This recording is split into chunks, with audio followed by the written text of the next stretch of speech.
அதையும் யாரும் மறுக்க முடியாது.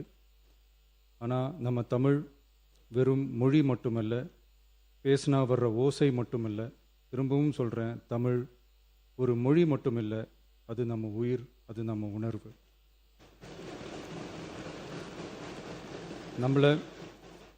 நம்மளை பெற்ற தாயை அம்மானு சொல்கிறப்பெல்லாம் பாசமும் சொந்தமும் நம்மளை அறியாமலே உயிரா உறவா உணர்வா தானாக உள்ளுக்குள்ளே தோணும்ல. அதே மாதிரி ஏன் இன்னும் ஒரு படி மேலே போயே சொல்லலாம், தமிழ்னு சொன்னாலே எப்படி இருக்கும், என்ன ஆகும்னு சொல்லவா வேணும். தாய் எப்படி ஒரு மிகப்பெரிய புனிதமோ அப்படிதாங்க தாய்மொழியும். அதுலேயும் நம்ம தாய்மொழி தமிழ்மொழி இப்படி சொல்கிறதே போதும், எல்லாருக்கும் நம்ம தாய்மொழி உணர்வை பற்றி புரியும்னு நினைக்கிறோம். நம்ம தாயே நமக்கு மிகப்பெரிய புனிதம்னா நம்ம எல்லாருக்குமான தமிழ் தாய் பற்றி சொல்லவா வேணும். தாயை போற்றுகிற வாழ்த்துகிற தமிழ்நாட்டு மண் தமிழ்தாய் வாழ்த்து எப்படி விட்டுரும்? விடாது, விடவும் மாட்டோம். மாண்புமிகு பேரவைத் தலைவர் அவர்களே, நம்ம தமிழ்தாய் வாழ்த்த 1891 எழுதின மனோன்மணியம் சுந்தரனார் நம்ம தமிழ் மொழியவே தமிழ் தாய்னு சொல்லி உயர்வா பாடினாரு. இந்திய துணை கண்டத்தை, இந்திய ஒன்றியத்தை அழகிய முகமா சொன்ன மனோன்மணியம் சுந்தரனார் அந்த முகத்தோட நெத்தியில வைக்கிற பொட்டு தான், திலகம் தான் தமிழ் நாடுன்னு சொன்னார். இந்தியாவோட நெற்றியில இருக்கிற பொட்டு மாதிரி ஒரு வெற்றி பொட்டு தான் நம்ம தமிழ்நாடு. அந்த பொட்டோட நறுமணம் உலகம் பூரா பரவுற மாதிரி தமிழோட புகழும் உலகம் பூரா பரவணும்னு சொன்னார். உண்மைதானே அது? இன்னைக்கு தமிழ் பேசுகிற மக்கள் இல்லாத நாடுகளே ரொம்ப குறைவு தானே.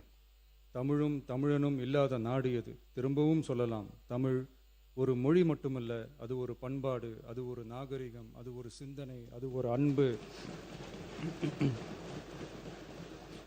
தமிழ்னா விருந்தோம்பல், சுருக்கமாக சொன்னால் தமிழ்னா கெத்து, தமிழ்னா பவர்.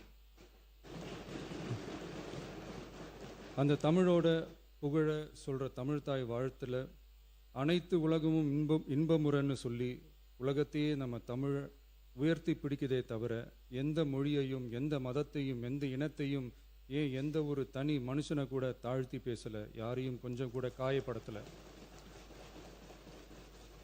மாண்புமிகு பேரவைத் தலைவர் அவர்களே, நம்ம ஒவ்வொருத்தருக்கும் தனித்தனியாக ஒரு பேர் இருக்கும். ஒரு கூட்டத்தில் நம்ம பேரை சொல்லி யாரும் கூப்பிட்டா நாம் ஒருத்தர் மட்டும்தான் திரும்பி பார்ப்போம். ஆனால் தமிழ்னு சொன்னால் ஒட்டு மொத்தமாக நாம் எல்லாருமே திரும்பி பார்ப்போம்ல. அப்படி நம்ம எல்லாருக்கும் இருக்கிற பொது பேரு தானே அது.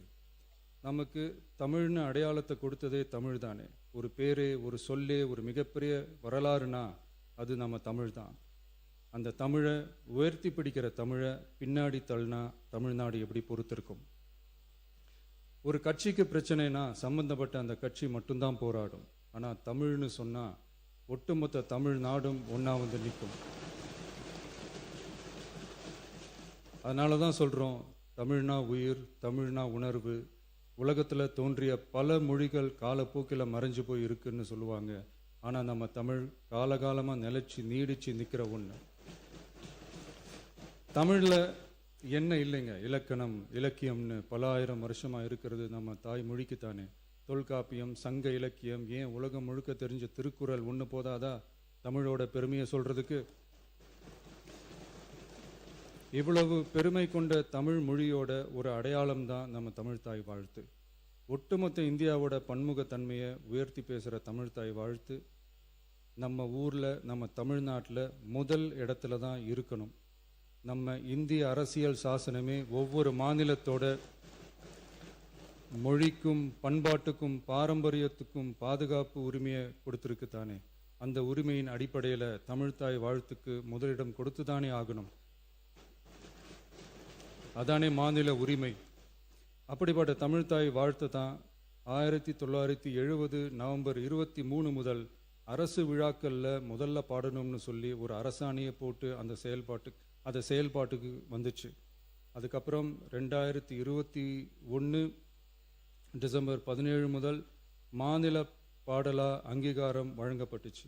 அனைத்து கல்வி நிறுவனங்கள், பல்கலைக்கழகங்கள், அரசு அலுவலகங்கள், பொதுத்துறை நிறுவனங்கள் உள்ளிட்ட பொது அமைப்புகளோட நிகழ்ச்சிகளில் தமிழ்தாய் வாழ்த்து கட்டாயம் பாடப்படணும்னு அரசாணையும் இருக்கு.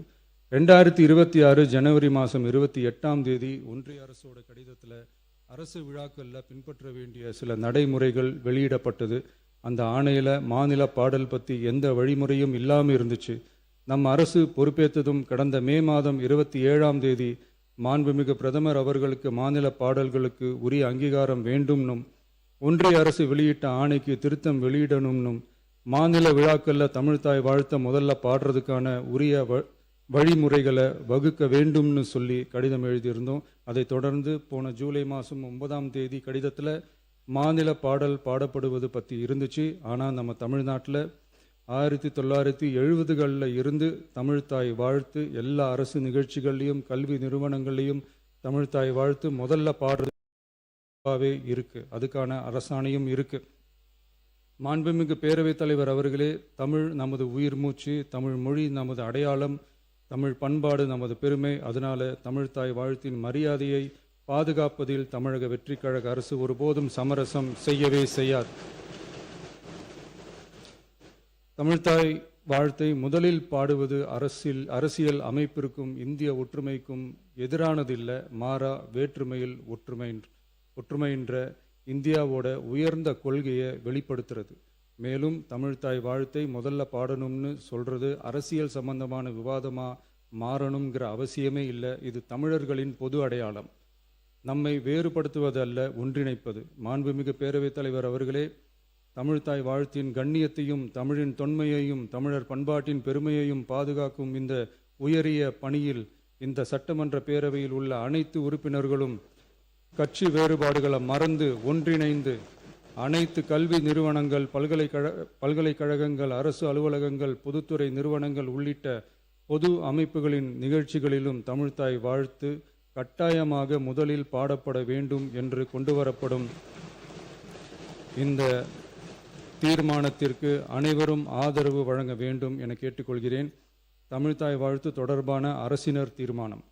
தமிழ் உலகின் தொன்மை வாய்ந்த செம்மொழியாகவும் தமிழர் நாகரிகம் உலகின் மிக பழமையான பண்பாட்டு மரபுகளில் ஒன்றாகவும் திகழ்வதை இப்பேரவை பெருமையுடன் பதிவு செய்கிறது. மனோன்மணியம் சுந்தரனார் அவர்களால் 1891 எழுதப்பட்ட மனோன்மணியம் என்ற நாடக நூலின் பாயிரத்திலிருந்து எடுக்கப்பட்ட தமிழ்தாய் வாழ்த்து 1970 நவம்பர் 23 முதல் அரசு விழாக்களில் முதலில் பாடப்பட வேண்டும் என அரசாணை வெளியிடப்பட்டு செயல்பாட்டுக்கு வந்துள்ளது. 2021 டிசம்பர் 17 முதல் மாநில பாடலாக அதிகாரப்பூர்வ அங்கீகாரம் வழங்கப்பட்டு தமிழ்நாட்டில் அமைந்திருக்கும் அனைத்து கல்வி நிறுவனங்கள், பல்கலைக்கழகங்கள், அரசு அலுவலகங்கள், பொதுத்துறை நிறுவனங்கள் உள்ளிட்ட பொது அமைப்புகளின் நிகழ்ச்சிகளிலும் நிகழ்வு தொடங்குவதற்கு முன் தமிழ்தாய் வாழ்த்து கட்டாயம் பாடப்படும் என்று ஆணையிடப்பட்டுள்ளது.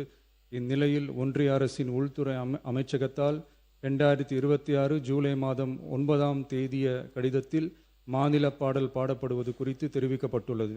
தமிழ்நாட்டில் 1970களில் இருந்து அனைத்து அரசு நிகழ்ச்சிகளிலும் கல்வி நிறுவனங்களிலும் தமிழ்தாய் வாழ்த்து பாடல் முதலில் பாடப்படுவது மரபுத்தன்மையாகவும் அரசாணைகளின் வாயிலாகவும் பின்பற்றப்பட்டு வருகிறது. ஆகவே தமிழ்தாய் வாழ்த்து தமிழ் மொழிக்கும் தமிழர் பண்பாட்டிற்கும் செலுத்தப்படும் மரியாதையின் வெளிப்பாடாகும் என்பதை இப்பேரவை வலியுறுத்துகிறது. இந்திய அரசியலமைப்பு வழங்கியுள்ள மொழி மற்றும் பண்பாட்டு உரிமைகளின் அடிப்படையில் தமிழ்நாட்டின் பண்பாட்டு அடையாளத்தை நிலைநிறுத்தும் வகையில் தமிழ்நாட்டில் அமைந்திருக்கும் அனைத்து கல்வி நிறுவனங்கள், பல்கலைக்கழகங்கள், அரசு அலுவலகங்கள், பொதுத்துறை நிறுவனங்கள் உள்ளிட்ட பொது அமைப்புகளின் நிகழ்ச்சிகளிலும் நிகழ்வு தொடங்குவதற்கு முன் தமிழ்தாய் வாழ்த்து கட்டாயம் முதலில் பாடப்பட வேண்டும் என தமிழ்நாடு சட்டமன்ற பேரவை ஏகமனதாக தீர்மானிக்கிறது என்ற தீர்மானத்தை நான் முன்மொழிகிறேன். அனைத்து கட்சிகளை சார்ந்த உறுப்பினர்களும் இந்த தீர்மானத்தை ஒருமனதாக நிறைவேற்றி தர வேண்டுகிறேன். நன்றி, வணக்கம்.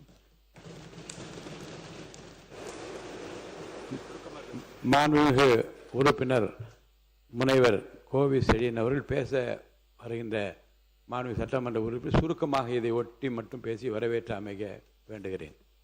மாண்புமிகு பேரவைத் தலைவர்